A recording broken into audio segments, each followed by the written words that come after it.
அஸ்ஸலா, உள்ளத்தின் நிம்மதி, வாழ்வின் நிம்மதி, ஒட்டுமொத்த கவலைகளும் ஒரு சுஜூதில் நீக்கிவிடும் நிம்மதியை அல்லாஹ் இந்த தொழுகையில் வைத்திருக்கிறான். அல்லாஹ் கூறுகிறான் சூரத்து தாஹா 124 125வது வசனங்கள், وَمَنْ أَعْرَضَ عَنْ ذِكْرِي فَإِنَّ لَهُ مَعِيشَةً ضَنْكًا. அல்லாஹு அக்பர், அல்லாஹு அக்பர். குர்ஆன் பேசுகிறது, கேளுங்கள்.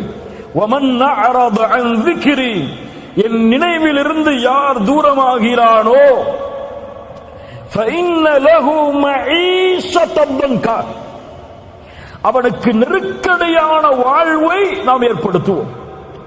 கோடிகள் இருக்கும், ஆனால் நெருக்கடி இருக்கும்.